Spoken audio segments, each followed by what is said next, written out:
여러분 안녕하세요. 재미있고 유익한 고전 단편 소설 시간이 돌아왔습니다.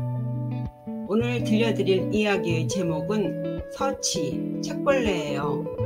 글 서자에 어리석을 치자로 세상사의 철벽을 치고 그저 책만 파고드는 꽉 막힌 답답한 서생의 이야기입니다. 우리는 책을 통해서 얻는 것도 많지만 또 책만으로는 얻지 못하는 것들이 많이 있지요. 오직 책만 들여다보면서 세상사를 다 이룰 수 있다고 믿는 세상 물정 모르는 옥주 총각이 너무나 책을 사랑함으로써 겪게 되었던 이야기 들어보시겠습니다. 화면에 내용과 관련된 한자와 한문이 나가고 있으니 관심이 있으신 분들은 내용과 함께 익히시길 바랍니다. 그럼 이야기 시작할게요. 옛날에 중국의 팽성이라는 곳에 옥주라고 하는 총각이 살았답니다. 총각의 부친은 태수벼슬까지 지냈지만 여느 관리인들처럼 재직 중에 관직을 이용해서 재산을 늘리는 것에는 전혀 관심이 없이 매우 청렴하게 관직 생활을 했다고 합니다. 그는 그저 복록을 받으면 기다렸다는 듯이 달려가 책을 사서는 집안 가득 쌓아놓는 것이 일이었대요. 그런 아버지의 책사랑을 보고 자라서인지 이 옥주총각 또한 책 모으는 것이 더더욱 병이 돼서 집안 살림은 점차 가난해져 결국 집안에 내다 팔지 않은 물건이 없을 정도로 다 팔아먹게 되었습니다.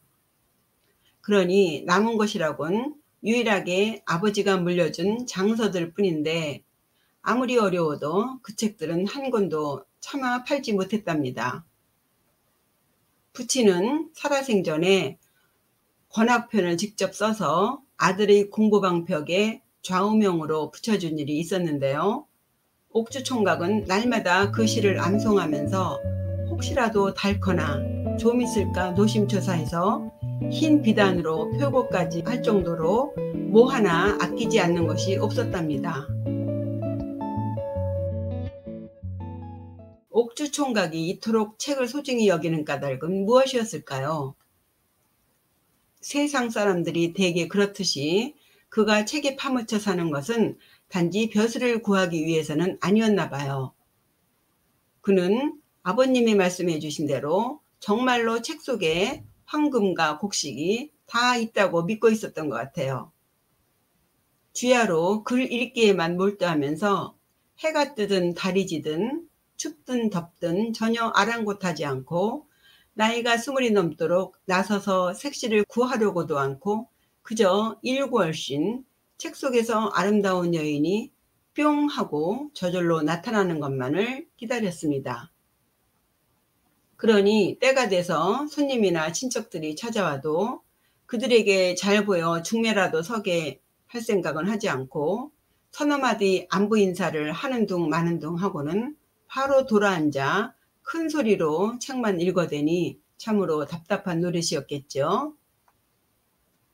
옥주총각에게 관심을 두고 혹 중매라도 설까 찾아왔던 손님들도 계면쩍어 주춤주춤 어물쩡거리다가 그냥들 가버리곤 했답니다. 그래도 책을 워낙에 열심히 파고들어서인지 동네방네에 문장이 좋다고 일컬어주면서 시험을 보라는 문종이 내려오긴 했는데요.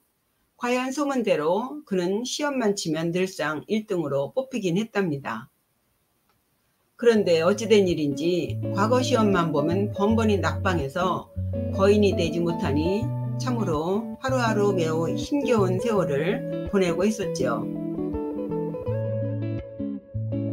그러던 어느 날이었어요. 하루는 옥주총각이 책을 읽고 있는데 갑자기 거센 바람이 불어와서 책을 휙 날려버렸답니다. 총각은 급히 책을 쫓아가다가 그만 발이 움푹 파인 땅을 헛디뎌서 밑으로 쑥 빠지게 되었답니다. 무심코 발이 빠진 그 밑을 탐색했더니 엉뚱하게도 그 속에는 썩은 풀이 가득 채워져 있는 구덩이가 나오더래요. 이상한 생각이 들었겠죠. 좀 더 흙을 파고 썩은 풀을 드러내보니 그곳은 바로 옛 조상님들이 곡식을 간수했던 움집이더래요.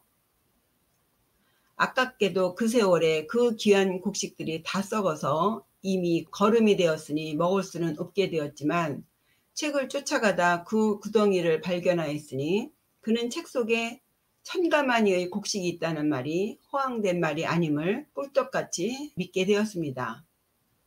그는 다시 용기백배해서 더더욱 독서에 열을 올리게 되었겠지요. 또 한 번은 옥주 총각이 책을 찾느라 사다리를 타고 높은 서가 꼭대기에 올라갔대요. 그런데 이게 웬일인가요? 그 뒤죽박죽 섞인 책들 속에서 사방 길이가 한자쯤 되는 황금빛 수레가 있지 뭐예요. 총각은 뛸 듯이 기뻐하면서 또 생각합니다. 이것은 책 속에 황금집이 있다는 증거를 여실히 보여주는 것이라고요. 그는 보란듯이 금수레를 가지고 나와서 동네 사람들에게 구경을 시킵니다. 자신이 공부만 하고 있는 이유를 세상에 공포하고 싶었을 거예요. 이거 보시오. 내가 책만 파다 보니 이렇게 묻혀버릴 수도 있는 금수레도 찾게 되지 않았소. 수레를 본 사람들은 모두 옥주 총각을 올려다보며 감탄을 금치 못했습니다. 그런데 한 전문가가 의미심장하게 살펴보더니 이 수레는 사실 진짜 금이 아니라 도금한 것이오 라고 합니다. 그 말을 들은 옥주 총각은 하늘이 무너지는 것 같았겠죠.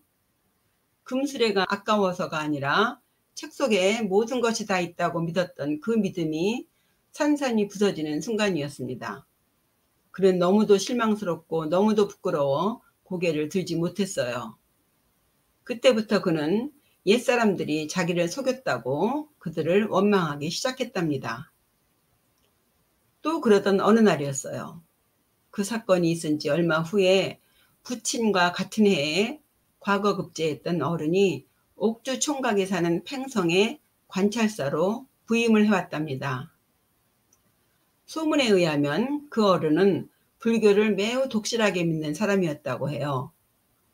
그러자 어떤 사람이 옥주 총각에게 말합니다. 그 도구만 수레를 관찰사 나리에게 바쳐서 불상을 모시는 감실로 쓰시게 하면 어떻겠소? 라고 권하더래요. 총각은 그 도구만 수레를 달리 쓸 데도 없고 또 찢어지게 가난한 터라 수레를 관찰사에게 바치기로 합니다. 그러자 관찰사는 매우 기뻐하며 옥주 총각에게 돈 300냥과 말 2피를 하사했대요. 배를 쫄쫄 줄이면서도 달리 살 방도를 찾지 못하던 옥주 총각에게 한 줄기 서강이 비치는 거죠. 그는 더없이 기뻐하며 황금으로 만든 집이며 수레와 말이 모두 책 속에 있다고 한 옛사람의 말씀을 다시 돌아보게 됩니다. 이제 드디어 그 말씀이 눈앞에 펼쳐지기 시작하는군. 다시 그간에 소홀했던 책 읽기에 온 정력을 쏟아야겠어 하며 더욱더 각고의 노력을 다해 책을 읽습니다. 하지만 그의 나이 이미 30이 되었답니다. 수레를 바친 돈으로 얼마간 생활을 꾸릴 수는 있었지만 여전히 달라진 것은 없었죠. 그런데도 혹자들이 그에게 장가를 들라고 권하면 책 속에서 수레가 나왔듯이 언젠가는 아름다운 여인이 나타날 것이라고 믿는 그 믿음 하나 가지고 대답합니다.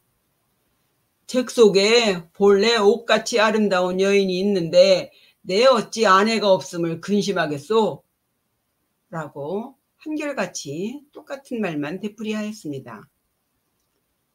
그러나 그렇게 또다시 2, 3년을 더 공부한들 역시 달라진 것은 아무것도 없었죠. 그를 안타깝게 보던 주위 사람들도 서서히 그를 비웃고 조롱하기 시작했습니다.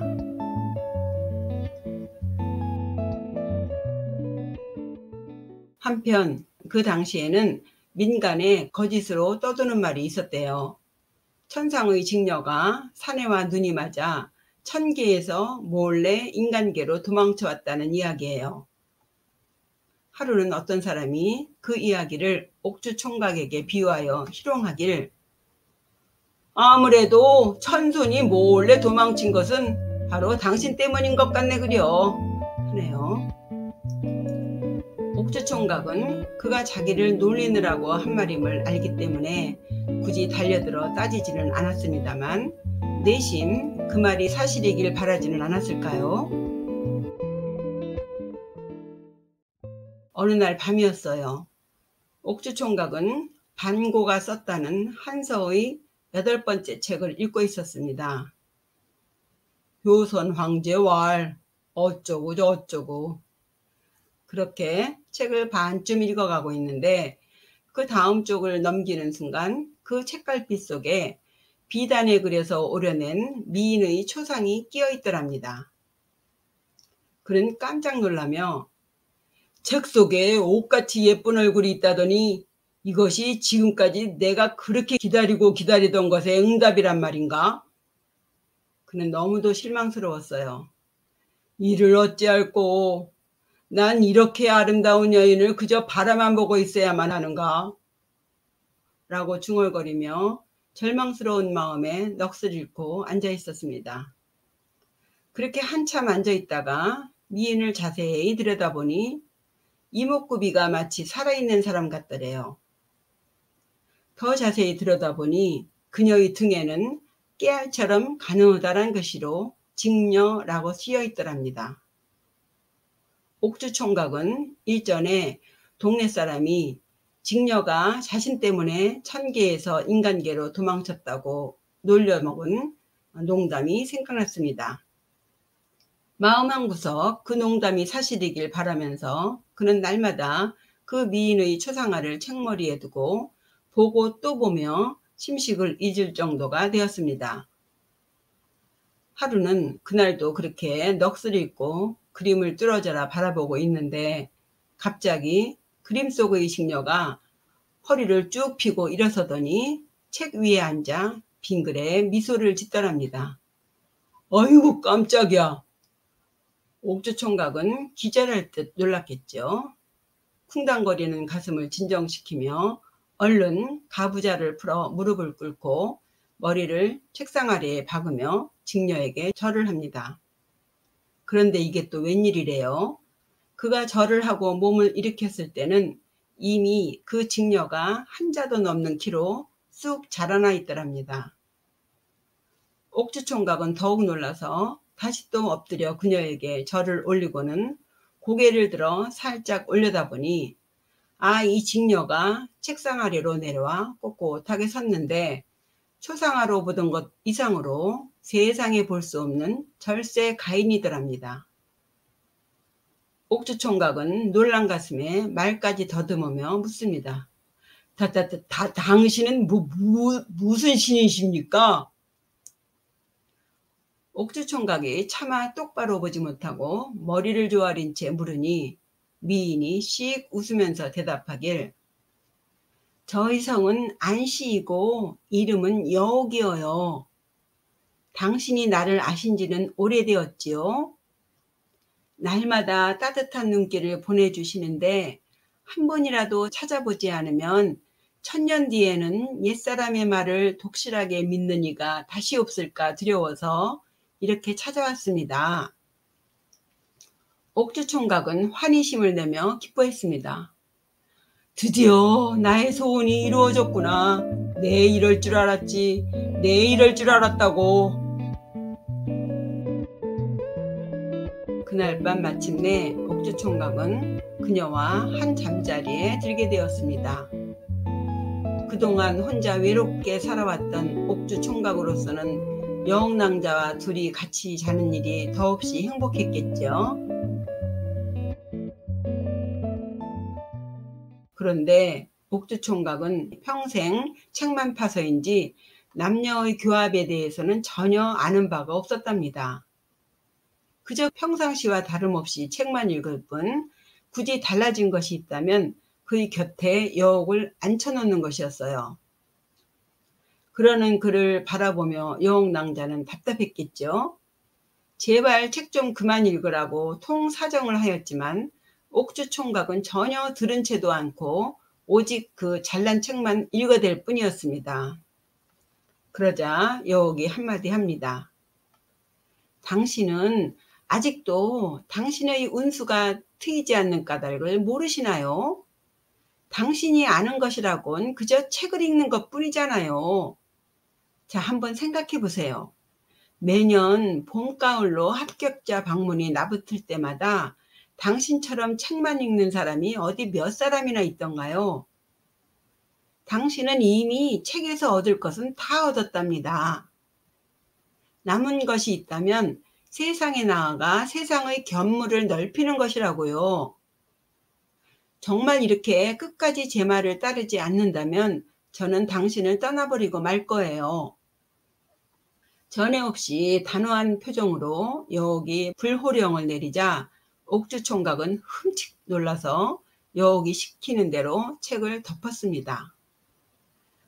하지만 천성이 집돌이인 옥주총각은 금세 그녀의 말을 잊어버리고 또다시 들어앉아 큰 소리를 내며 책을 읽기 시작했지요. 그렇게 정신없이 책을 읽고 있다가 문득 여옥이 생각나서 주위를 둘러보니 그녀는 이미 온데간데 어디로 갔는지 보이지 않습니다. 그제서야 정신이 퍼뜩 난 옥주총각은 혼비백산하여 제발 돌아와만 달라고 애원하며 기도합니다만 여옥낭자는 그림자조차 보이지 않았어요. 문득 옥주총각의 뇌리에 스치는 생각이 그녀가 원래 몸을 숨겼던 장소였습니다. 총각은 얼른 한서를 꺼내들고 샅샅이 책갈피를 뒤지기 시작했습니다. 일전에 여옥의 초상화가 끼워져 있던 8권 책이었겠죠. 그 책의 책갈피를 열자 다행히 여옥의 초상화가 그대로 있더랍니다. 휴, 다행이군. 큰일 날 뻔했어. 하며 한시름 놓는데 그러나 이를 어쩝니까? 여옥의 초상화를 들여다보며 아무리 애타게 여옥의 이름을 불러도 여옥낭자는 꼼짝하지 않습니다. 옥주총각은 방바닥에 엎드려 울며 불며 애걸했지요. 여옥낭자, 내가 잘못했어. 이제 다시는 책을 보지 않을 테니 한 번만 용서해 주오. 제발 다시 내게 돌아와 주오. 하며 눈물 콧물 흘리며 애원합니다. 그렇게 한참 흐느끼고 있자니 비로소 여옥낭자가 모습을 드러내며 아래로 내려오더래요. 그러면서 하는 말이 이제 딱 한 번만이에요. 만약 또 당신이 내 말을 듣지 않으면 영원히 당신과의 관계를 끊어버리고 말 거예요. 합니다. 옥주총각은 연신 고개를 끄덕이며 물론이지요. 내 다시는 서책을 가까이 하지 않으리다. 맹세하오. 합니다. 이후로 여옥낭자는 옥주총각에게 바둑이며 각종 노름도구를 마련하게 한 다음 날마다 그와 함께 놀이를 즐겼습니다.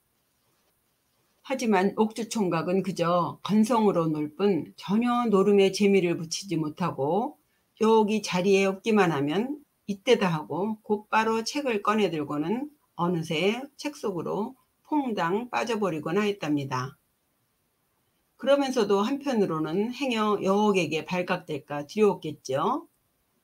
한서의 8번째 책을 슬쩍 뽑아서 그녀가 다시 돌아갈 수 없도록 다른 책들 사이에 섞어서 감춰놓았습니다. 그러던 어느 날이었어요. 그날도 옥주총각이 한참 책에 빠지다 보니 여옥낭자가 들어오는 인기척을 미처 느끼지 못했답니다. 그가 방에 들어오는 낭자를 보고 황급히 책을 감췄을 때는 이미 한 발 늦었겠죠. 그녀는 사라져 버렸습니다. 옥주총각은 두려움에 덜덜 떨며 자기가 소장하고 있는 모든 책들을 어림잡아 뒤져보니 찾을 수 없었어요. 다시 정신을 차리고 한서 8번째 책을 뒤져보니 예전처럼 그 속에 초상화가 있었습니다. 쪽수도 어긋나지 않은 그대로였어요. 너무도 다행이다 싶어 허겁지겁 책을 앞에 놓고 2번 절을 올리며 다시는 책을 읽지 않겠다고 맹세하고 또 맹세합니다. 그제야 낭자는 못 이기는 척 내려와서는 언제 그런 일이 있었냐는 듯 아무 일도 없었다는 듯 그와 함께 바둑을 두며 말합니다. 사흘 뒤에도 바둑 솜씨가 나아지지 않는다면 다시 떠날 거예요. 하네요. 옥주청각은 이제 더 이상 다른 생각을 할 수 없었겠죠. 온 정신을 다해 바둑에 매달립니다. 그래서인가 사흘째 되던 날 돌연 옥주총각은 처음으로 한 판에 2집을 이기는 승리를 거뒀습니다. 여옥은 기뻐하며 이번에는 비파를 주면서 닷새를 기한으로 한국을 완벽히 타내라고 하네요.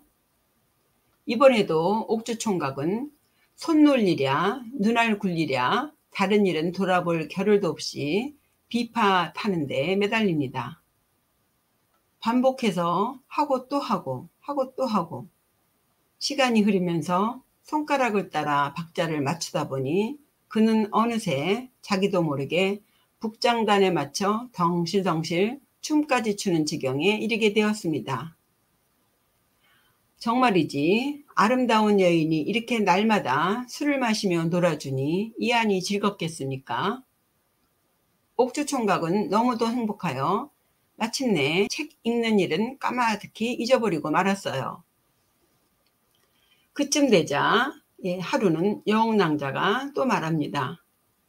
이제 대문을 나가서 친구들을 사귀세요. 라고요. 옥주총각은 또 그대로 그렇게 했겠죠. 그런 많은 사람들을 사귀며 세상 돌아가는 이야기를 듣고 인간 처세도 익힙니다. 그러다 보니 옥주총각의 그 호방하고 소탈한 성품이 천지사방으로 퍼져나가게 되었대요. 그쯤 돼서야 여옥이 또 말합니다. 당신은 이제 나가서 벼슬도 할 수 있겠어요. 라고요. 여옥이 볼 때 옥주총각이 이제 비로소 글방 도령을 넘어 세상에 나가 경륜을 할 수 있는 자격이 있다고 보았나 봅니다. 그 정도로 옥주총각에게는 많은 변화가 있었어요. 그러던 어느 날 밤 옥주총각이 여옥에게 묻습니다. 다른 사람들은 남녀가 함께 살면 곧 아이를 낳습디다. 당신과 나는 지금까지 오랜 기간을 함께 살았는데 어째서 우리는 아이가 없는 거요? 라고요. 여옥이 웃으면서 당신은 날마다 책을 들여다보지만 저는 일찍부터 그 많은 책들이 아무 도움도 되지 않는다고 말했잖아요. 지금 당신은 부부관계의 제일 첫 장조차 떼지를 못하고 있어요. 아이를 낳으려면 침석에 대해 아셔야 해요. 이 침석이라는 2글자는 공부가 필요하답니다. 옥주총각이 놀라면서 반문합니다. 그건 또 무슨 소리요? 무슨 공부를 또 해야 한단 말이요? 그러자 여옥낭자는 웃기만 할 뿐 대답하지 않더니 잠시 후 슬며시 옥주총각에게 다가가서는 둘은 만난 지 처음으로 운의 정을 지겠답니다. 그는 너무도 황홀하고 황홀해서 나는 부부간의 즐거움에 이렇게 말로 표현할 수 없는 즐거움이 있는 줄은 꿈에도 생각지 못했다오. 라며 끝내 입을 다물지 못하더래요. 그러더니 누구든 만나기만 하면 그 이야기를 떠벌리고 다니는데 그의 말을 듣고 우스워서 입을 가리지 않는 이가 없었답니다. 급기야 여옥이 그 일을 알고 책망을 하니 그는 도리어 개구멍을 뚫거나 담장을 넘어 간통하는 자라면 남들에게 말하지 못할 것이요. 그러나 부부간의 천륜의 즐거움은 사람이면 누구나 다 즐기는 것인데 왜 꼭 그것을 숨겨야 한단 말이오? 라며 천연덕스럽게 대꾸하곤 하였어요. 그렇게 8, 9달이 지나자 여옥낭자는 과연 아들을 낳았습니다. 해서 그들은 할멈을 하나 고용하여 아이를 키우게 하였어요. 모든 게 꿈같이 행복한 나날이 지나갔지요. 그러던 어느 날이었어요. 하루는 여옥이 신랑에게 말하길, 제가 당신을 섬긴 지 2년이 지났고 이미 아들도 낳았으니 이제는 헤어져야겠어요. 시간을 끌면 당신에게 화가 미칠까 걱정이에요. 그때 가서 후회해도 이미 늦습니다. 아니 또 이게 무슨 소리인가요? 이제 겨우 사람 사는 것처럼 살고 있는데 말입니다. 옥주총각은 그 말을 듣고는 눈물을 줄줄 흘리며 엎드려 일어나지도 못하고 애원합니다. 당신은 우리 아기 생각은 하지도 않소. 나 혼자 어찌 저 아기를 키우라는 말씀이요. 여옥 또한 시름에 젖은 얼굴로 한참을 그대로 있더니 드디어 입을 엽니다. 당신이 저를 꼭 머무르게 하시고 싶으시다면 서가에 쌓여있는 저 책들을 모두 없애야만 해요. 하네요. 옥주신랑이 말하길, 그 책들은 당신의 고향이고 나의 생명인데 왜 그런 말을 하신단 말이오. 옥주총각의 말을 들은 여옥낭자는 더 이상 강요하지 않으면서 저 역시 운명이라는 것을 알고 있답니다. 당신에게 미리 우리의 운명을 예고하지 않을 수 없군요. 하네요. 뭔가 여옥은 그들에게 다가오는 불행의 그림자를 예감하고 있는가 봅니다.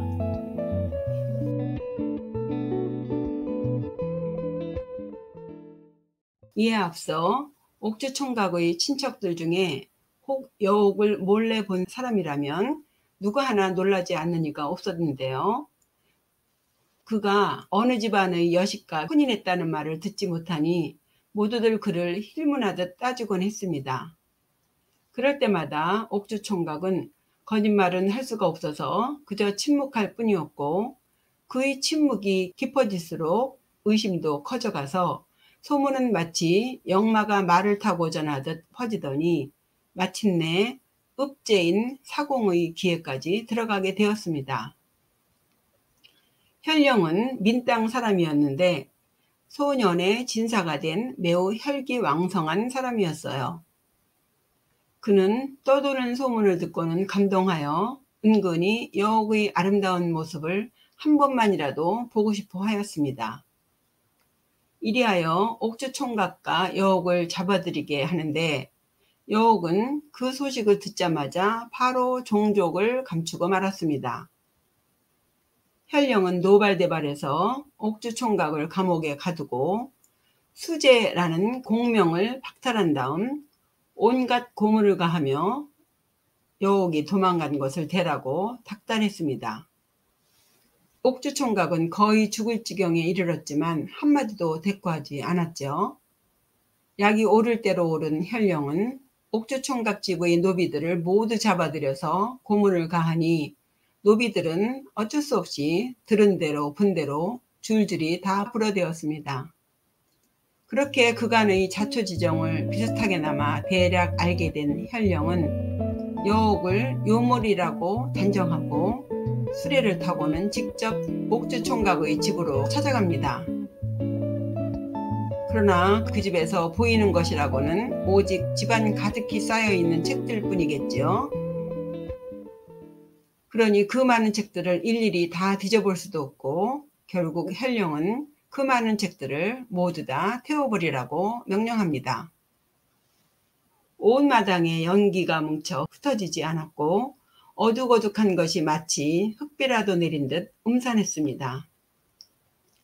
이렇게 사건이 일단락되어 옥주총각은 석방된 이후에 멀리는 아버지의 문하에 있던 사람들에게 청탁을 해서 잃어버린 수재의 자격을 도로 회복했습니다. 그리고는 그해 가을 향시의 응시에서 합격하였고 또 그 이듬해 봄에는 과거에부터 진사가 되었습니다. 그는 현령에 대한 원한이 골수에 사무쳤겠죠. 안여옥의 위패를 모셔놓고 조석으로 축원하길 그대에게 만약 신통력이 있다면 내가 민 땅에 파견할 수 있도록 도와주시오 라며 일구월신 빌었답니다. 기도가 효험이 있었는지 후에 과연 그는 민 땅을 순시하는 직지사로 발령이 났습니다. 민 땅에 부임한 지 석 달 후 그는 현령의 재상을 낱낱이 찾아내어 그의 재산과 노비를 모두 몰수해서 국보에 기속시켰대요. 그리고 당시 옥주 총각에게는 그 고을에서 사리벼슬을 하는 사촌이 한 사람 있었습니다. 그 사촌이 사현령이 총애하던 애첩을 옥주 총각에게 떠다 밀듯 바치고는 남들에게는 계집종을 사서 관청에 맡겼다고 둘러댄 일이 있었습니다. 그 사건에 연루돼서 또 한바탕 혼란을 겪었겠죠. 옥주 총각은 그 사건이 다 종결되자 그날로 자신을 탄핵하는 상소를 올려 벼슬을 그만둔 다음 그 첩을 데리고 고향으로 돌아갔답니다. 이 이야기는 이렇게 끝나고 있어요. 이상으로 책벌레 옥주 총각의 꿈 이야기 들어보셨습니다. 어떠셨나요? 재미있으셨나요? 작가는 이 이야기에 대해 스스로 자평하기를 자고로 천하의 일이란 많이 싸우면 시기하는 자가 따르기 마련이고 지나치게 좋은 일에는 막 아끼는 법이라고 하면서 요물로 등장하는 여옥은 책의 단점을 상징하는 책의 마구니, 마귀라고 하였습니다. 아무리 책이 좋은 것이라 하더라도 마치 아름다운 여인에 빠져 세월을 보내듯 옥주 총각처럼 책 속에 빠져서 세월을 보내는 꽉 막힌 서생들의 병을 고치기 위해서 경계 삼아 이런 글을 썼다는 것이죠. 이 이야기를 하다 보니 장자의 천도편에 나오는 윤편의 이야기가 생각이 납니다. 수레바퀴를 만드는 기술자인 윤편이 책을 읽고 있는 제환공에게 책은 옛사람의 찌꺼기라고 비유하면서 말로 전할 수 없는 것을 말로만 전할 수밖에 없는 책의 한계를 비판하는 이야기예요. 그러나 역시 책이 그러한 단점이 있다 해도 진시황이 가혹하게 그 많은 책들을 다 불살랐던 것처럼 현령이 옥주 총각의 책을 모두 불살라버린 설정은 좀 심한 것 같지요. 때문에 작가는 비록 사사로운 감정이긴 하지만 자신이 그토록 애지중지했던 책들을 모두 태워버리고 또 비록 환상일지는 모르겠으나 여옥과의 인연도 끝내게 한 현령에게 복수하기 위해 민 땅의 직지사로 파견되어 현령을 혼내준 것은 인간사에 있어 너무도 당연한 기결이라며 자신의 글에 대한 변명도 하고 있습니다. 생각건대 저의 동영상을 사랑하시는 구독자분들은 아마도 대부분 책들을 좋아하시는 분들이라고 생각됩니다. 이 이야기가 다소 허황되긴 하지만 이 이야기를 빌어 책의 장점과 단점을 잘 살피셔서 옥주 총각처럼 융통성 없이 책에만 기대어 책벌레라는 별명을 듣지 마시고 세상의 추이에 따라 실천하는 지혜로운 사람이 되시길 바랍니다. 이 이야기는 중국 청나라 사람인 포송령이 지은 요제지에서 발췌하였어요. 초점이 좀 다르긴 하지만 중국에서는 이 내용을 원작으로 삼아서 1970년에 귀옥녀인, 즉 귀신 나오는 집에 사는 미인이라는 제목으로 영화를 만들기도 했답니다.